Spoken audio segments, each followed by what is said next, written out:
When you walk up to the vehicle with the key, it has a full proximity key system, and it'll sense the key at a certain point, and it'll unlock the doors. And I have that setting set to where it unlocks the doors. It shows this little approach light, which is more of an accent light. It has the vehicle on the ground, and it shines from the side mirrors. The exterior lights now turn on. It does have an off position on the headlight switch, but when you turn off the lights, it still has the parking lights on. It's not something you can turn off all the way.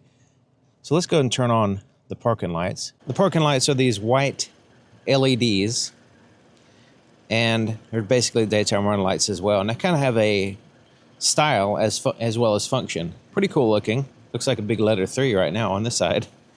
But yeah, they're fairly bright. You're not going to mistake them as headlights or anything like that.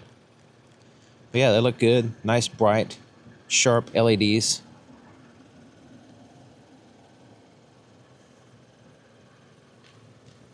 There's also an amber side marker here in the front, a red side marker here in the back, right here. But the tail lights also wrap around to the side of the vehicle, so they're visible from the side and the back. And check it out, nice deep red, goes all the way across, almost all the way across. It has a little gap there for the emblem. But yeah, looking really nice. And it is a nice deep red. Camera makes it a little bit brighter, a little orangey, but it is a deep red tail light. Tag lights are also on now. The turn signal basically takes that white light and turns it amber and flashes it. And it's pretty bright, but it doesn't maintain that white light between flashes. But it looks pretty cool and bright enough, very visible here in the front because it's a large light, and also can be seen from the side as well as the front. There's an amber turn signal indicator here on the side mirror as well. It's visible from the front, the side, and the back. And there's an amber LED turn signal back here integrated into the tail light. So yeah, pretty cool. Amber, not super bright, not as noticeable as the front, but it's bright enough to where you can see it. And it's in a position where, people can see it as well. It's not like super low or anything. Now the third brake light is in the top of the glass in that spoiler, and the reverse lights are integrated into the tail lights. So now let's turn on the headlights. So now those accent lights, or the parking lights or the daytime running lights, are now a little bit dimmer. They're still there as an accent light, but the low beams are these projectors right here. So we have two pairs of projectors. We have these, and then we have the other ones. The low beams are on the top, the high beams are on the bottom. The fog lights are also on, and they're a projector as well, projector LED.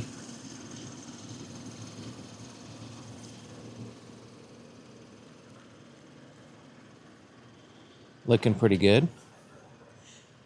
Now if we step back here, the cutoff, it's actually a little bit bright up here, and then it does have a cutoff, so the cutoff is about just a little bit under 3 feet off the ground. So most of the light is below there, down here, but up here, still a little bit on the bright side, but I can still look directly at the headlight. It's not hurting my eyes or anything, but it's a little bit brighter than normal vehicles. So now let's go ahead and turn on the high beams. And the high beams, you can't really tell the pattern here. We're driving on a dark road, but so you can see now this lower portion is now illuminated right here. So there's the low beams, there's the high beams down here, and they work together, which is good. We're adding light instead of just refocusing existing light.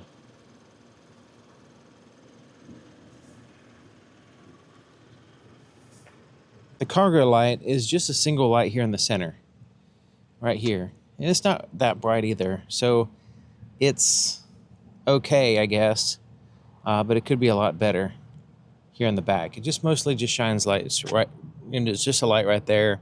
With a dark interior, it's a little bit of it could be just a little bit more improved. Maybe 2 at the top, or maybe 1 on each side, maybe some over-the-shoulder lights here under the cargo, the lift gate, shining into the cargo area. This is the off-road version. So you're out in the middle of nowhere, you need a little bit more light than just a single dim light, I would say. The third row light is fairly decent. It's just that single light there in the center, and it illuminates fairly well. I mean, it's not overly bright or anything, but it does a decent job of illuminating the third row. And yeah, the floorboard gets some light, the seats get some light. Here on the sides gets a little bit of light. So yeah, pretty cool.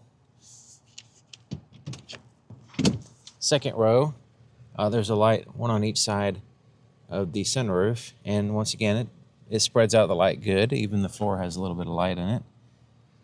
We have some USB ports there that are backlit, and then we have the controls there. Then there's a power supply right there that doesn't have any light. And the back door basically doesn't have any lights or anything. It doesn't even have any puddle lights or anything. No puddle lights, no approach lights, nothing like that. Just has one light here for the power window switch. Even the driver's door doesn't have a puddle light or anything. No puddle light, no approach light. Just has that little accent light that shines on the ground from the side mirror.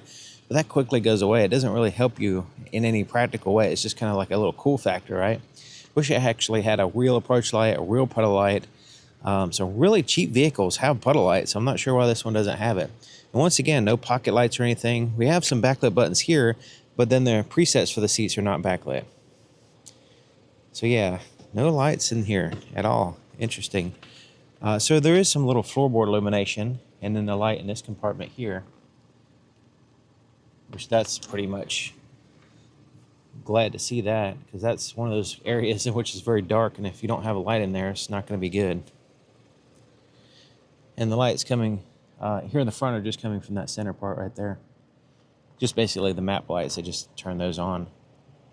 That's your interior lights, basically. Okay, so now I have the door open with the interior lights on so you can see what's going on.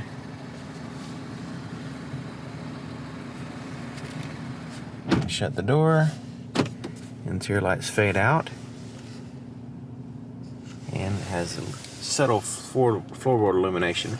Let me increase the brightness on the camera here. That way you can see some stuff. It's going to be a little bit brighter than what it actually looks like, but at least you can see it better.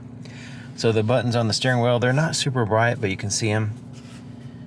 There is a brightness setting here. You notice the screens are like super bright right now, partially because I have the camera blown out as far as the brightness, but there is a little dimmer switch here in which you can change the brightness. Let's bring it all the way down so you can see what it looks like and get it super dim. And then bring it up. So it adjusts more than just the screen there. Even the steering wheel pops open, gets brighter. The only thing is, it's kind of like the Nissan Armada, in which some of the buttons are not super bright until you go full blast. Then you can actually see them. But yeah, they're still good. They're not as, like the Armada was like ridiculous. Not good, but this one's good. But yeah, we have some backlit buttons here. And once again, this compartment here is always lit. Looks good. Now the cup holder is not lit. The place where you put your cell phone is not lit. This compartment here has a little tiny light, but can you see in there? Let me turn on the interior lights. So I got my business cards there. But yeah, there is a light, but it kind of just shines directly to the back wall. And let me put one of my business cards at the bottom.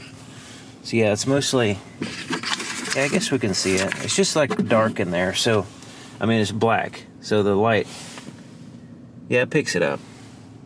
But yeah, the light just kind of shines directly that way though. And then it doesn't shine here. So this little compartment here, you have to use the interior light to see that. And that's your quick access part too. So I guess it's all right. Glove compartment does have a light.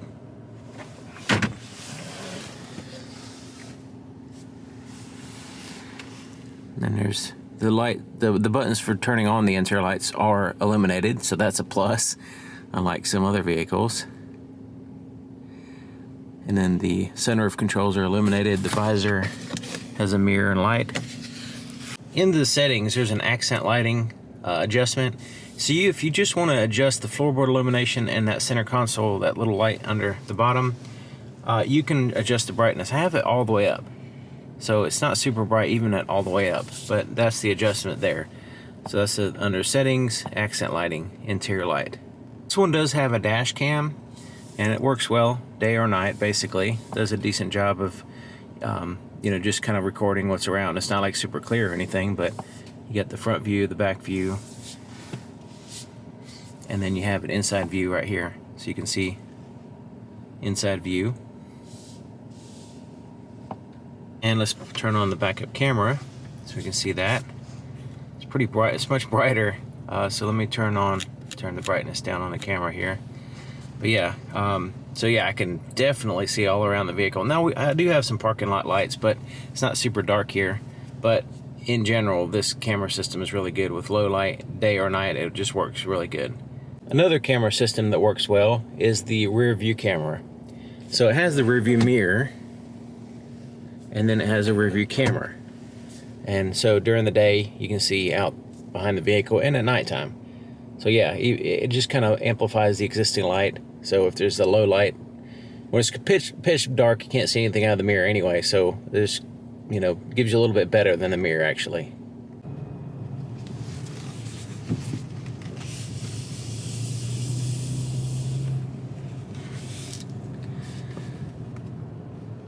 So here is the headlight pattern. There is the low beams, there's the high beams. So yeah, pretty jagged cutoff. It's not really clear, but it's supposed to have a little bit of a section that is dipped down for the oncoming lane. But other than that, I don't know if you can see, it's a little bit jagged. We'll see how it lines up on the road though. Sometimes at close up, they overlap, and they overlap on the road better. So I'm going to toggle on and off the fog lights. So there's the fog lights on, fog lights off. So you can see it's mostly closer to the vehicle. From my vantage point, you can't really see too much. I mean, you can see a little bit when they turn on or off. But from your camera, from your view, it looks like there's more significant. But yeah, you can see mostly close to the vehicle, basically.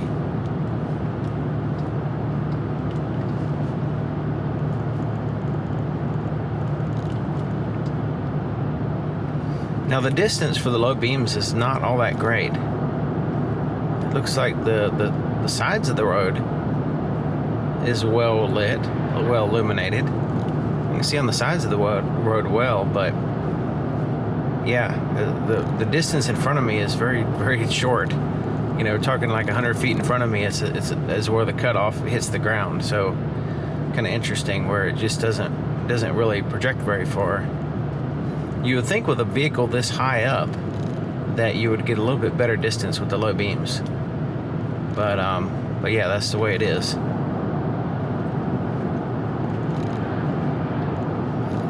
And the little shadow that does line up on the oncoming lane fine. It looks like that's not the problem. It just appears that the possible an alignment problem or an adjustment problem.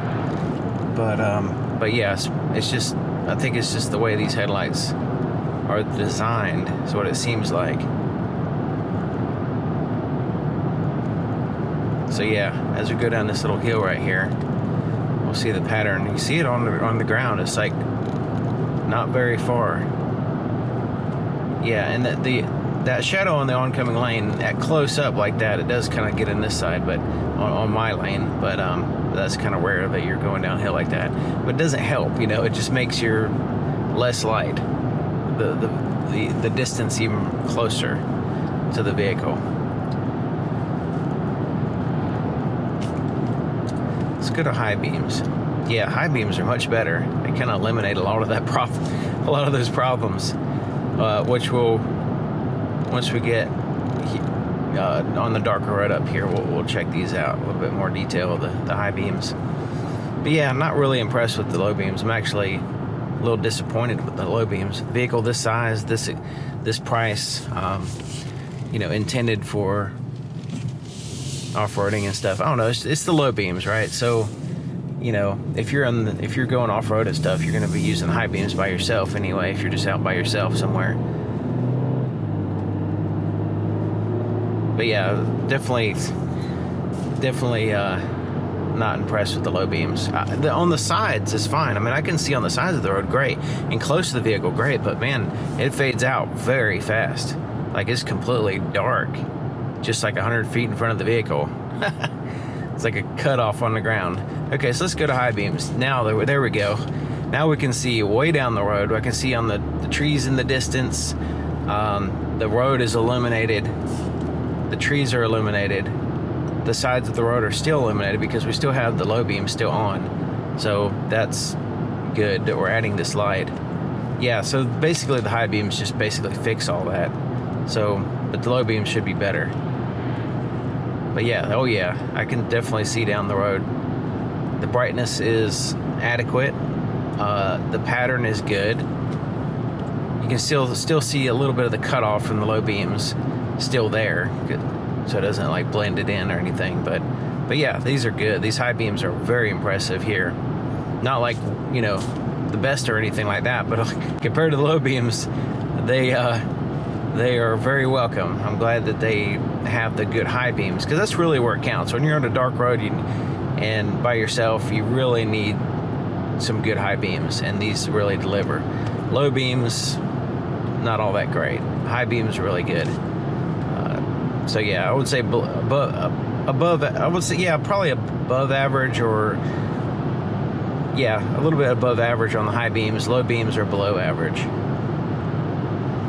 But yeah, the distance, the brightness is all in that average, a little bit above average, I guess you can say, range on the high beams. Yeah, I'm trying to find something that I can really criticize here on the high beams, but I mean, I can see good, so that's the point. And I like the fact that they're not like moving left and right and any motion. It just gives me good visibility all the way in front of the vehicle and the sides of the road as well. You know, looking out for deer and anything on the sides, anything I need to be concerned with, animals, that kind of stuff.